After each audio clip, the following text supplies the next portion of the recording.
Computers, whether they're in smartphones, tablets, netbooks, laptops, or desktop computers, they each have computer screens, and we've been looking at them for over 30 years now. This is a video rant. To give perspective to where we are, let's look at where we've been. Before computers began making their way into our homes, the typical interaction with a computer involved an operator running batch jobs.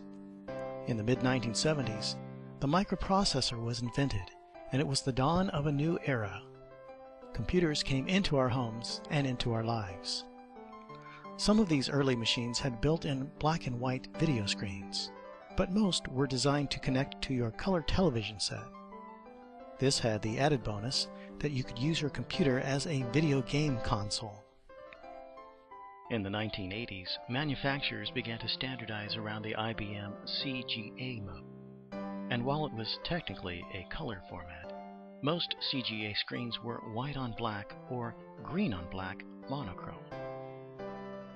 CGA gave way to VGA, the Video Graphics Array, and the VGA connector, which has been in widespread use for over 2 decades. The VGA 640 by 480 format was the standard when Microsoft introduced its first version of the Windows desktop.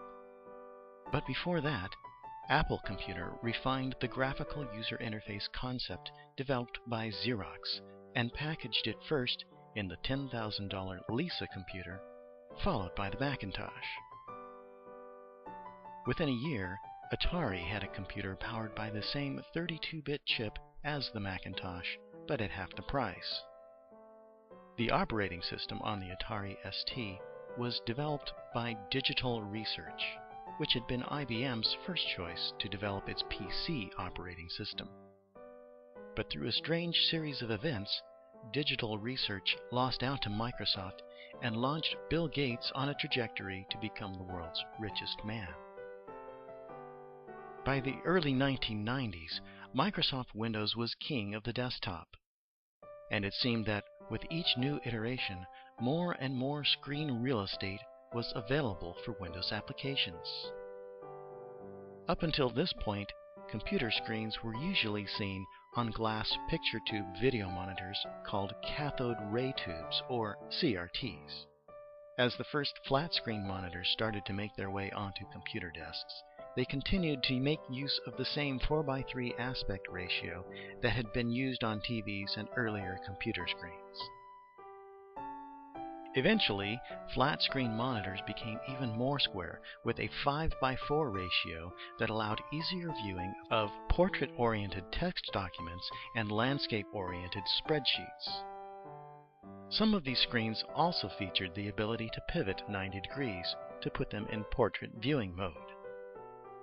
This was not an entirely new concept, as is demonstrated by this dedicated Xerox word processing machine from the 1980s.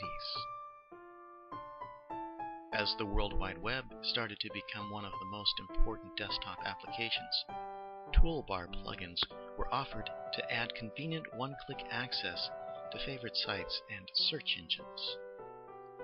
A browser that had more and more of these toolbars added would quickly surrender screen space that should have gone for website content. To compensate, most browsers added a full screen view that could be toggled by pressing one of the function keys.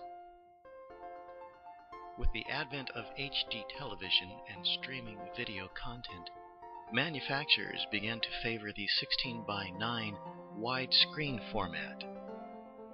This caused an even greater problem for web browsing, where too many toolbars could take up nearly half of the vertical screen space.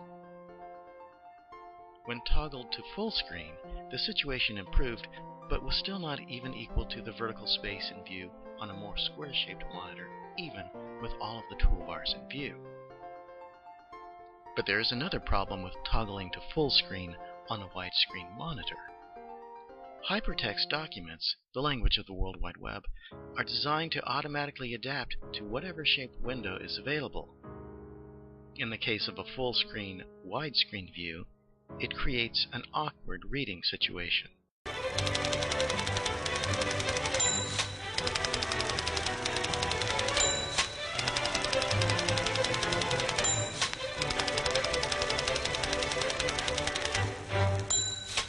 That is not to say that the available screen space can't be used effectively on a widescreen.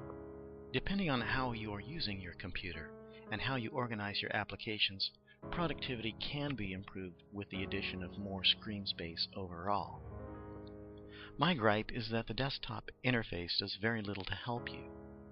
If there was a widescreen format option that would create a 4:3 dedicated zone in the center of the monitor and panels that would automatically scale around it, the widescreen could be a benefit instead of a hindrance to productivity.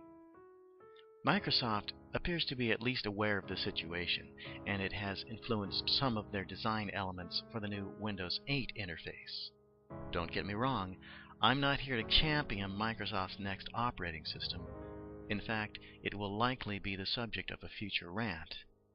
In the meantime, my at-work solution to all of this is to stick with the more square-shaped monitors and to use 3 computers.